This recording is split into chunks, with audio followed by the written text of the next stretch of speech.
So here's an example, guys. In Florida, a lot of dog parks are broken down by small dog area, and down there is the big dog area. And as you can see here, dogs 25 pounds and under. So that's the rule. Doesn't matter if your dog is a husky, a German shepherd, a pit bull. If they're over 25 pounds, they go on that side, not this side. And this, by the way, is here for the safety of everyone's dogs, right? So I'm gonna give you guys an example.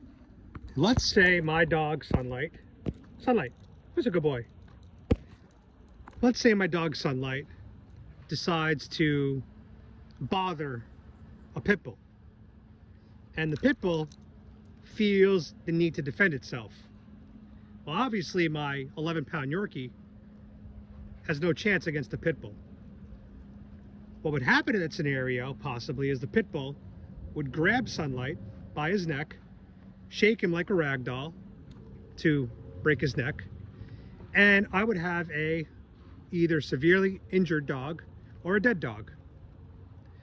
What happens next? Well, then I got to file a police report, and the city will most likely take the dog, quarantine it, make sure it doesn't have rabies, and once it's been determined that their dog did indeed kill another dog, it will most likely have to be behaviorally euthanized.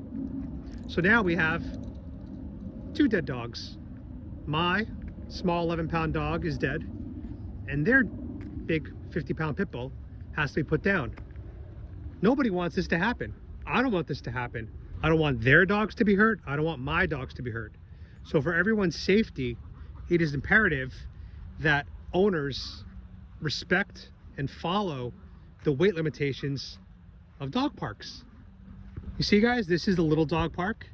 Right on the other side of the fence is the big dog park. So there's parks for everybody. It's just, if you have a larger dog, like a pit bull, or a German, or a Rottweiler, there's no need to bring them on this side. At the end of the day, people have to understand something. No matter how trained a dog is, every dog has a unique personality, and there is a level of unpredictability with almost all dogs. Some dogs are highly unpredictable just by their nature.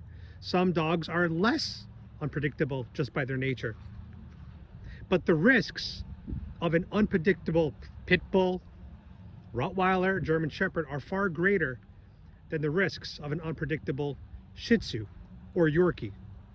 I mean, even if a Chihuahua or a Shih Tzu, for example, is more quote-unquote vicious than a pit bull, they don't really pose much of a threat to our livelihood, our lives, because they're not physically equipped with the natural gifts that a pit bull has.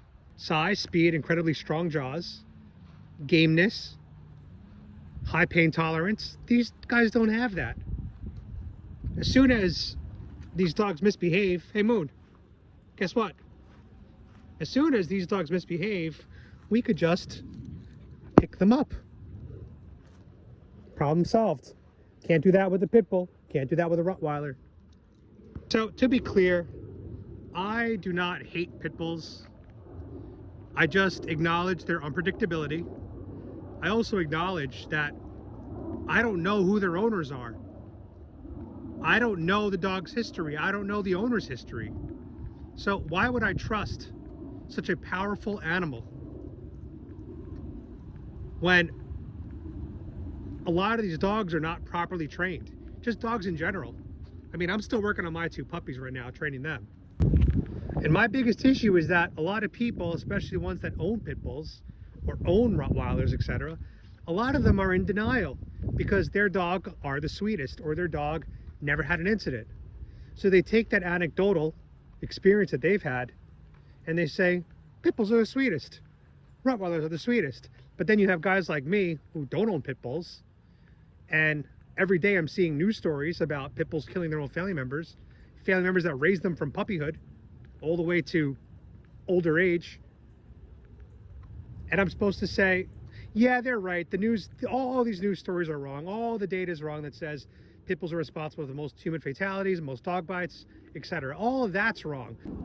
All the stories I read from vets, all the stories I read from groomers, oh, they're all wrong. They're all wrong about the dangers. Anyway, to summarize, for everybody's safety, it's important that we honor the size limits of dog parks. Hey, look, some dog parks don't have any size limitations. I've been to dog parks in Orlando where it's one dog park for everyone. At which point, if you decide to go with a small dog and there are big dogs there, you are accepting that risk. But when the parks are broken down by size, they are trying to minimize risk. And that's important to keep in mind. We're just trying to minimize risk.